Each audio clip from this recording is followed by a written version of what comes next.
इस प्रकार के जो मेडिकल भ्रष्टाचार, एजुकेशन में, एम्प्लॉयमेंट में जो भ्रष्टाचार, जो गड़बड़ियां चल रही हैं, वो देश के विकास के लिए, देश की प्रगति के लिए कहीं ना कहीं नुकसानदेह है। उस दुखद घटना का व्यापम या व्यापम की जांच से कोई संबंध नहीं है। इतने बड़े घोटाले पर वो सीबीआई का इन्वेस्टिगेशन क्यों मंजूर नहीं कर पा रहे हैं?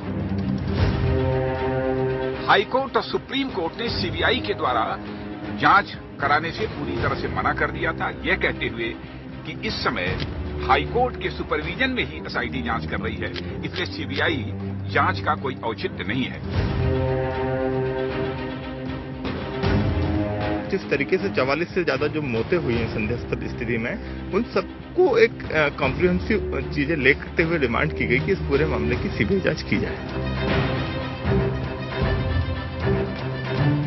इस पूरे मामले में अगर ये संदेह है देश में कि ये इसकी जांच सीबीआई जैसी एजेंसी को करनी चाहिए, तो मैं फिर माननीय हाई कोर्ट से ये निवेदन करूं कि ये जांच सीबीआई को सौंपी।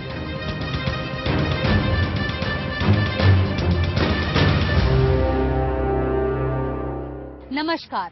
दिल्ली से लेकर मध्य प्रदेश के छोटे छोटे शहरों तक, जबलपुर, इंदौर, उज्जैन, ग्वालियर या फिर झाबुआ, सिर्फ व्यापम घोटाले की बात हो रही है। तकनीकी कॉलेजों में एडमिशन की बात हो या फिर नौकरियों की, इस घोटाले ने भ्रष्टाचार को एक नई परिभाषा दे डाली है। राज्यपाल, मुख्यमंत्री, मंत्री या फिर संतरी, पुलिस वाले, अफसर, नौकरशाह, इस मामले में सभी आरोपी हैं। इस मामले का आकार क्या है, ये इस बात से भी अंदाजा लगाया जा सकता है कि अभी तक इस मामले में हजारों लोग आरोपी बनाए जा चुके हैं। सैकड़ों लोग जो हैं वो जेल के पीछे हैं। लेकिन सबसे भयानक मोड़ तब आया जब इस मामले से जुड़े एक के बाद एक आरोपियों की मौत होने लगी। अगले आधे घंटे में हम आपको दिखाएंगे कि कैसे चलता था ये खेल और इसके पहलुओं पर नजर डालेंगे। लेकिन सबसे पहले उस लड़की की कहानी जो व्यापम घोटाले से अचानक से जुड़ गई। वो इस दलदल में इस तरह फंसी कि वो कभी वापस नहीं आ सकी।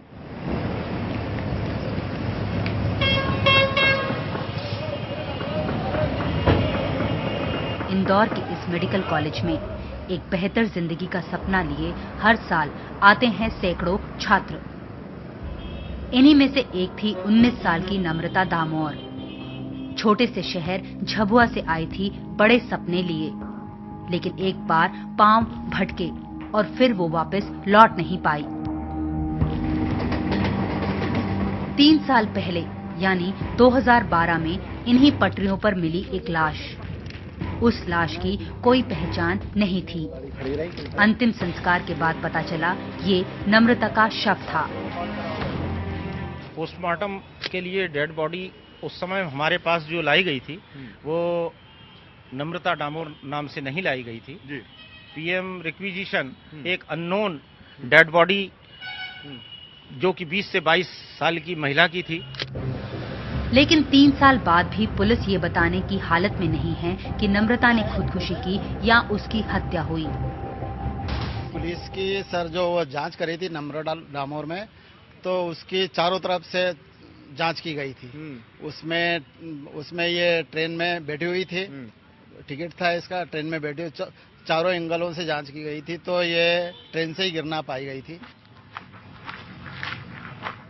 उज्जैन के इसी पुलिस स्टेशन में नम्रता के मामले की जांच चल रही है या अटकी पड़ी है। पुलिस साफ साफ कुछ कहने से बच रही है। पूरी डायरी कही है, इतनी बड़ी डायरी हो, छोटी मोटी नहीं है, पूरी डायरी लेके गए डीआई साहब की। इतनी बड़ी? सिर्फ नम्रता डामोर की बहुत बड़ी है। उसमें क्या क्या डाल था उसमें? आप डायरी देखो, मालूम पड़ा। हम तो अब कर्मचारी लोग हैं। नम्रता के पोस्टमार्टम और डीएनए रिपोर्ट से भी सवाल पैदा हो रहे हैं।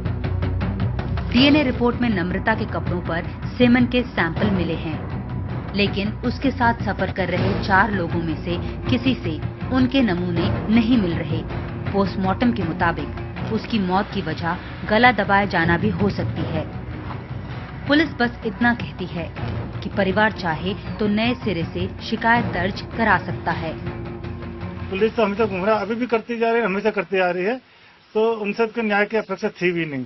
अब सीबीआई को जो जानती है माननीय सुप्रीम कोर्ट के माध्यम से, अब हमें अपेक्षा हुई है कि हमको सही न्याय मिलेगा। सवाल ये है कि नम्रता की मौत की वजह क्या हो सकती है। इसके जवाब में व्यापम का एक डरावना चेहरा खुलता है।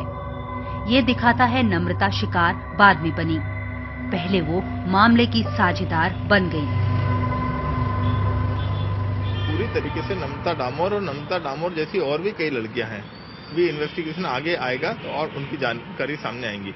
इनको पहले मदद की जाती थी, इनका सिलेक्शन करवाया जाता, बाद में उनका इस्तेमाल किया जाता था। तो कहीं न कहीं जो विशाल वर्मा है, जो 2009 बैच का सस्पेक्ट है, उसके माध्यम से नम्रता डामोर को हनी ट्रैप के रूप में इस्तेमाल किया जाता है। दरअसल नम्रता ने 2010 में पीएमटी की परीक्षा पास की थी, लेकिन 2011 में उसका नाम फर्जी ढंग से दाखिला लेने वालों की सूची में चला आया। इस मामले में एक और गिरफ्तार आरोपी विशाल वर्मा के साथ उसे खूब देखा जाता रहा। विशाल 2009 बैच का पीएमटी का छात्र है। नम्रता का दाखिला ग्वालियर के जीआर मेडिकल कॉलेज में हुआ था। बाद में इंदौर के एमजीएम में उसका तबादला कराया गया। नम्रता की कहानी कायथा की पुलिस स्टेशन की फाइल्स में दबकर कहीं खो गई है। नम्रता की कहानी का सच इसलिए भी जानना जरूरी है क्योंकि अभी भी ऐसी नम्रता जैसी कई और लड़कियां हैं जो इस रैकेट में फंसी हुई होंगी। नम्रता को तो सिस्टम बेशक से बचा नहीं पाया, लेकिन अगर इस मामले की जांच सही ढंग से होगी तो उन लड़कियों की जिंदगी जरूर बच पाएगी। नम्रता को इस दलदल में घसीटने वाला शख्स ये था, इंदौर का डॉक्टर जगदीश सागर, जिसे पुलिस ने 2013 में गिरफ्तार किया।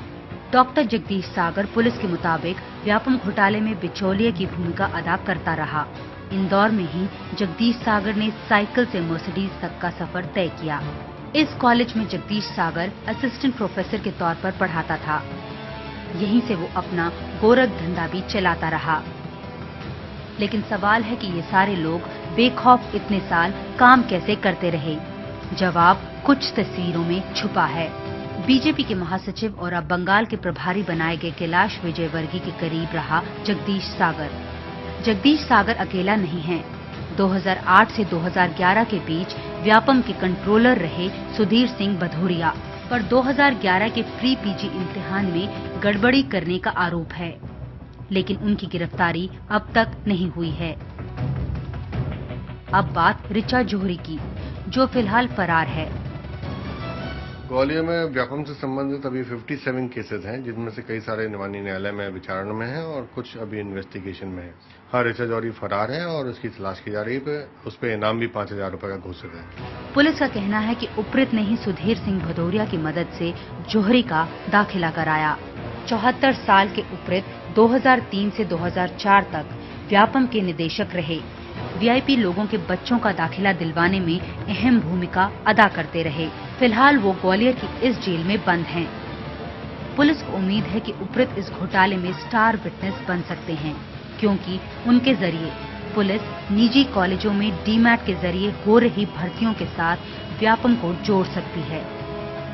उपृत कितना मेन गवाह है? उपृत मैं तो बल्कि आपके चैनल के माध्यम से डिमांड करता हूँ कि उसको सुरक्षा दी जाए। जल्द से जल्द उस पर कभी भी अटैक हो सकता है, क्योंकि जितने राज उपृत जानता है उतने राज शायद ही कोई जानता हो।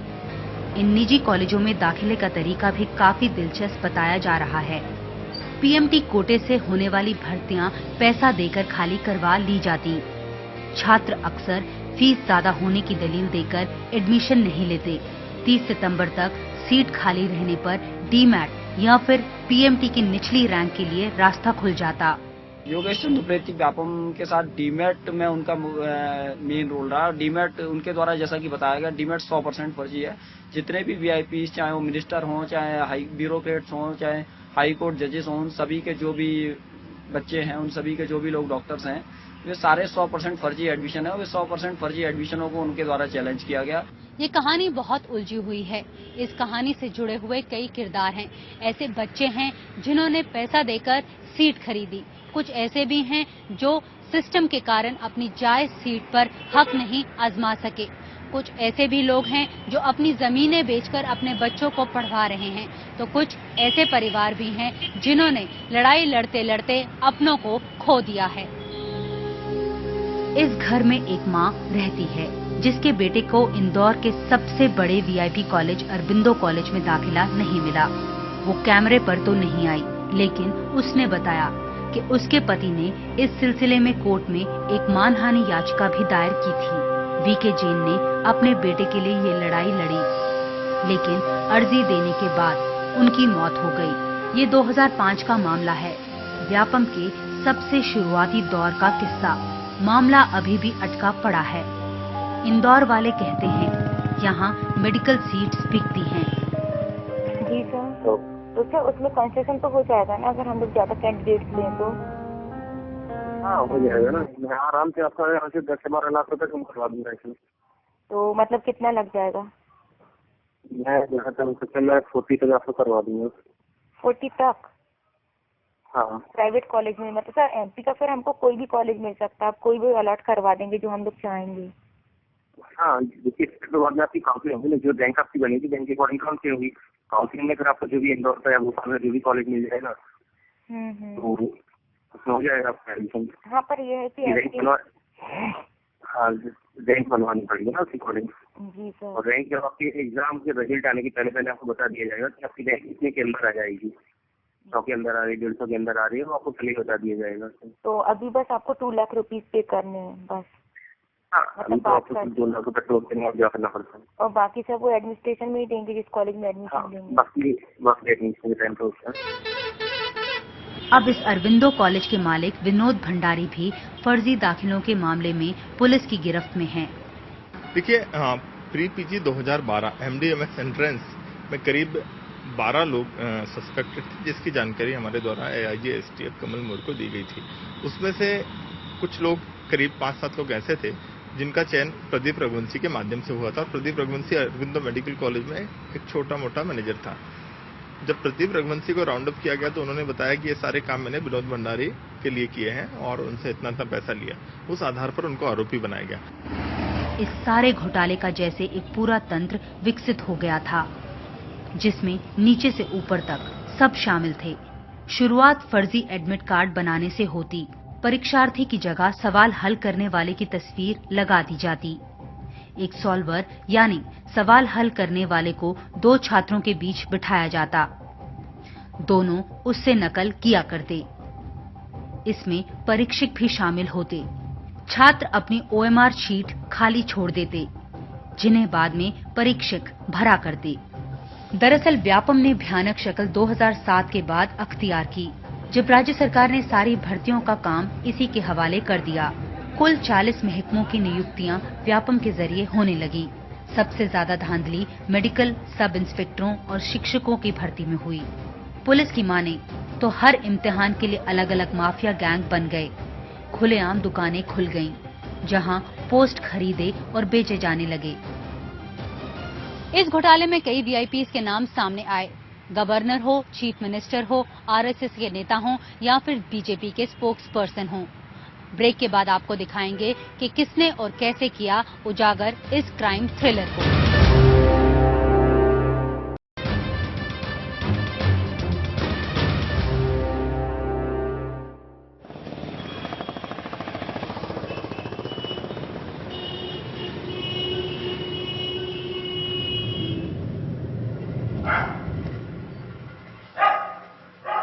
26 साल के आशीष चतुर्वेदी को ग्वालियर में जैसे हर कोई जानता है। आखिर इसी नौजवान ने व्यापम को सीधे राज्य के मुख्यमंत्री से जोड़ा। हालांकि अब उन्हें लगातार धमकियां मिल रही हैं। अभी भी लगातार गवाही से पहले धमकियां मिल रही हैं। सुरक्षा गार्ड की उपस्थिति में 6 से ज्यादा वारदातें मेरे साथ हो चुकी हैं, जिसके बाद भी लगातार इस प्रकार की मेरे साथ सुरक्षा के नाम पर मजाक किया जा रहा है। मध्य प्रदेश सरकार निश्चित तौर पर शिवराज सिंह चौहान मेरी हत्या कराना चाहते हैं। मध्य प्रदेश सरकार मुझे सुरक्षा नहीं दे सकती। आपका जो थाना लगता है वो यही लगता है? बिल्कुल यही झांसी रोड। तो आप बताते हैं यहाँ पर आके थाने में बताते हैं कि मतलब मेरे साथ ये हो रहा है, तो ये लोग क्या कहते हैं? बिल्कुल झांसी रोड थाने में मैंने कई बार बताया, अधिकारियों को भी कई बार बताया है, और उसको नजरअंदाज कर दिया जाता है। आशीष के मुताबिक इस पूरे मामले में मुख्यमंत्री से जुड़े 17 लोगों के नाम सामने आ चुके हैं। मध्य प्रदेश के राज्यपाल राम नरेश यादव तो इस मामले में सीधे आरोपी बना दिए गए हैं। इस मामले में वो भी शामिल हैं। ये राज एक दूसरे शख्स आनंद राय ने उजागर किया। गवर्नर के जो तीनों लड़के थे वो सीधे तौर से इस पूरे घोटाले में शामिल थे और मुख्यमंत्री निवास पर मौजूद अधिकारी उन लोगों ने भी व्यापम के माध्यम से लोगों का सिलेक्शन करवाया और राजभवन से कई लोगों की अनुशंसा लेटर हेड पे की गई।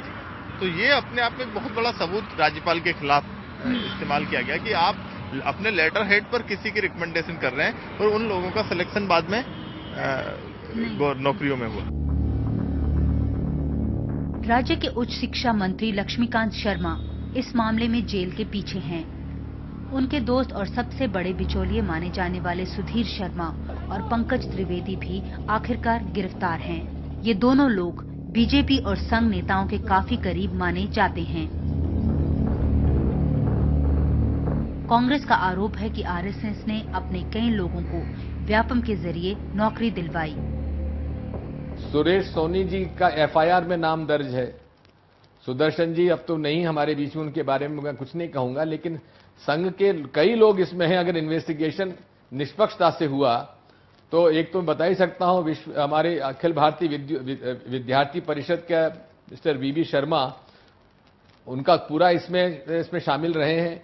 आजकल वो संगठन मंत्री हैं छत्तीसगढ़ के, वो पूरी तरह शामिल रहे हैं इसके अंदर। 2013 में जब ये घोटाला सामने आया तब तक 1000 से ज्यादा मेडिकल सीटों पर फर्जी दाखिले हो चुके थे। दूसरे महकमों में भी भर्तियों का यही हाल रहा। नौजवान पीढ़ी एक नई मुश्किल झेल रही है। भर्तियां रुकी हुई हैं और लड़के तय नहीं कर पा रहे कि वो क्या करें, कहां जाएं।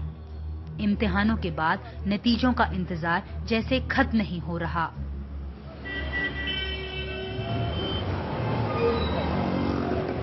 हमें इंदौर की सड़कों पर ऐसे कई नौजवान मिले। सब लोग इसी के शिकार हैं। 2 साल तैयारी करते हैं, फिर लौट जाते हैं निराश होकर के। और वो जो उम्मीद लेकर आते हैं घर से कि हम कुछ बनकर दिखाएंगे, वो नहीं हो पाता इन भ्रष्टाचारियों की वजह से। जो बिक जाती हैं सीटें, मेरिट जो बनती है, मेरिट बनती ही नहीं है। व्यापम घोटाला दरअसल हमें ये बताता है कि किस तरह हमारे मिडिल क्लास जीवन में भ्रष्टाचार पूरी तरह से घर कर चुका है। छोटे छोटे कॉलेजों में एडमिशन के लिए या फिर नौकरियों के लिए हम किसी भी तरह के जुगाड़ करने से परहेज नहीं करते। दरअसल जब केंद्र सरकार डिजिटल इंडिया, स्किल इंडिया और मेक इन इंडिया की बात कर रही हो, ऐसे में ये घोटाला बताता है कि किस तरह बेसिक जरूरतें यहाँ पर सही नहीं हैं। इसलिए जरूरी है कि केंद्र सरकार पहले इन बेसिक बुनियादी बातों पर ध्यान दे।